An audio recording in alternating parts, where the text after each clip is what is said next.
Hello, and welcome to this in-service. I'm Deborah Huber, registered nurse and executive director of Health Insight, Nevada. Health Insight has a contract with the Centers for Medicare and Medicaid Services Innovation Center to operate a program in Nevada called the Admissions and Transitions Optimization Program, or ATOP.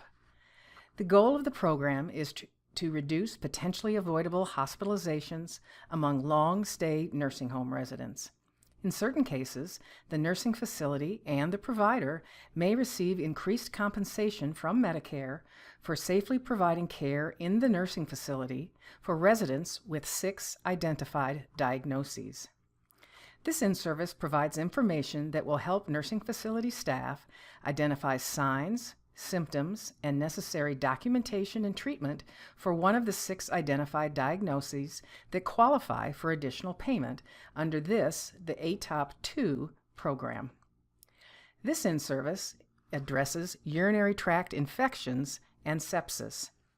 Urinary tract infection is one of the 6 diagnoses that is eligible for the payment reform part of ATOP 2. So let's get started. The learning objectives for this in-service include defining urinary tract infection, also known as UTI, and urosepsis, identifying signs and symptoms of UTI and urosepsis, defining sepsis, identifying signs and symptoms of sepsis, defining SIRS, which is Systemic Inflammatory Response Syndrome, and discussing preventive measures for UTI and sepsis.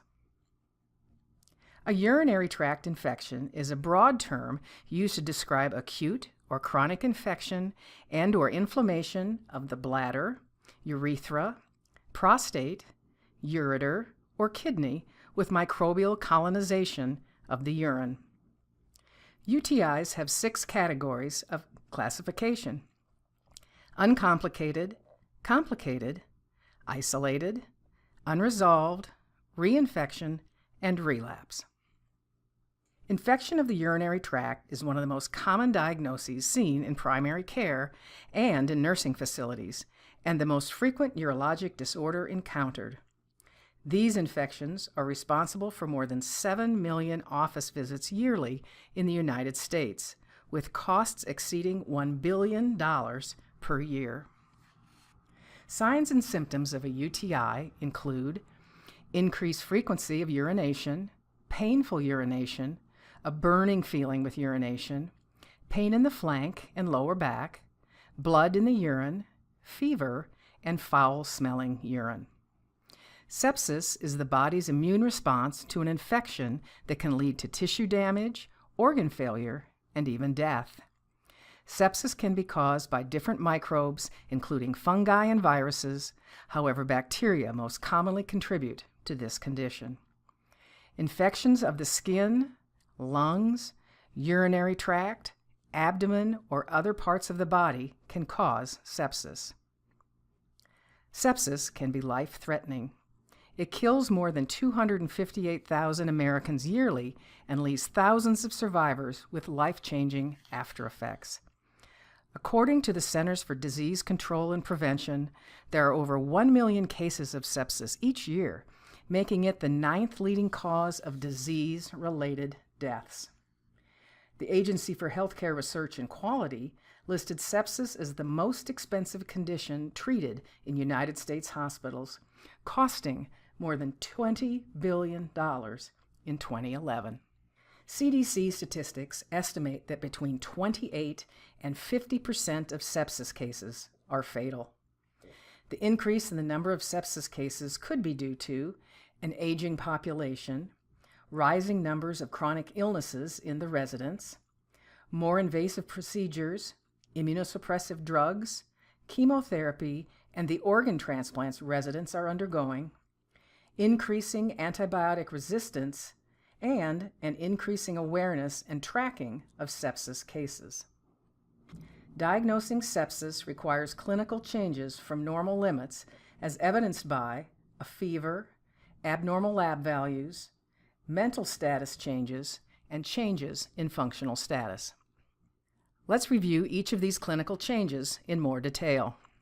A fever must have a single oral temperature greater than 100 degrees Fahrenheit, repeated oral temps of greater than 99 degrees Fahrenheit, repeated rectal temperatures of greater than 99.5 degrees Fahrenheit, or a single oral or rectal temp greater than 2 degrees over the resident's baseline.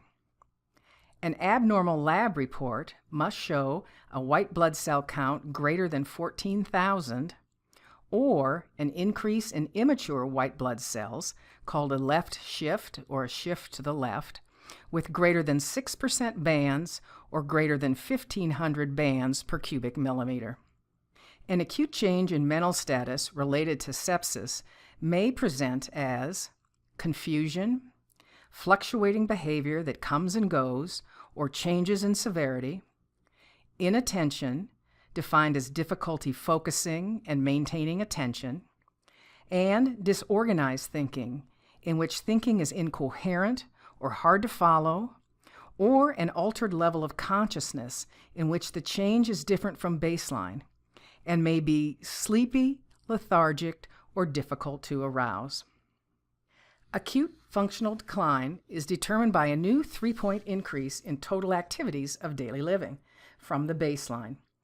Each ADL is scored from 0, with 0 being independent and 4 being totally dependent, including bed mobility, transfer, locomotion within the facility, dressing, toilet use, personal hygiene, and eating. A related condition is SIRS, Systemic Inflammatory Response Syndrome. This is an inflammatory reaction or response as a result of a significant infection and damage to the organs. SIRS affects nearly every organ system. To be diagnosed with SIRS, 2 or more symptoms must be present, including tachycardia, tachypnea, fever or hypothermia, signs of organ hypoperfusion, or leukopenia or leukocytosis. Sepsis, S-E-P-S-I-S, is an acronym that can help practitioners recall the symptoms of sepsis. These include S, shivering, fever, or very cold. E, extreme pain or general discomfort. The resident may complain of this being the worst pain ever. P, pale or discolored skin. S, sleepy. The resident may be difficult to wake up and confused. I feel like I might die. S, shortness of breath. Any resident that presents with or complains of any of these symptoms should be promptly evaluated for being septic. Urosepsis is a special kind of septic condition in which the origin has been identified as a urinary tract infection. The bacterial toxins from the UTI accumulate in large amounts. These toxins migrate from the urinary tract infection into the bloodstream. This leads to bacteremia, which gives rise to sepsis and all associated complications. Urosepsis signs and symptoms include all of those associated UTIs that we reviewed earlier, as well as an increased respiratory rate and low blood pressure, decreased platelets, a low urinary output, blotched skin, chills, enhanced heart rate, and a change in level of consciousness. Residents with risk factors such as indwelling catheters, kidney stones, benign prostate hyperplasia, and urinary retention condition have a higher chance of developing urosepsis. Risk factors that lead to sepsis can be reduced. Perhaps the most important way to reduce the chance for sepsis is to first prevent any infections. Vaccines, good hygiene, especially for residents with indwelling catheters, hand washing, and avoiding sources of infection are excellent preventive methods. If infection occurs, immediate treatment should be initiated to prevent spread into the blood, which may result in sepsis. This is especially important in residents who are at greater risk for infection, such as those who have suppressed immune systems, those with cancer, and those with diabetes.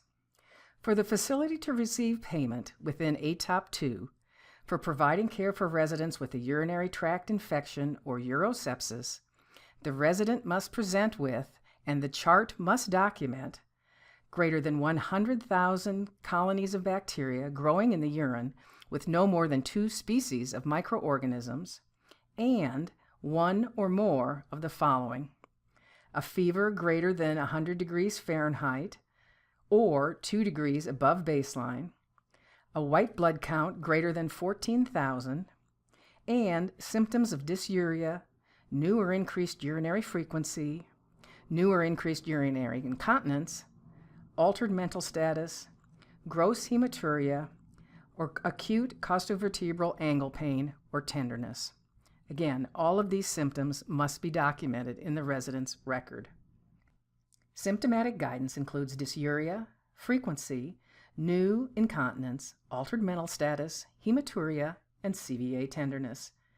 Treatment encompasses oral or parenteral antibiotics, lab and diagnostic test coordination and reporting, and monitoring and management of urinary frequency, incontinence, agitation, and other adverse effects.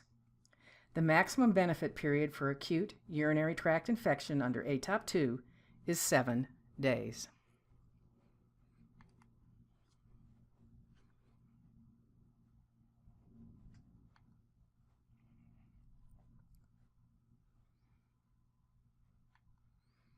I hope you found this information useful. For more information on ATOP 2, the Interact program and its tools, or questions relating to implementation, contact your assigned ATOP staff person or Health Insight at 702-385-9933.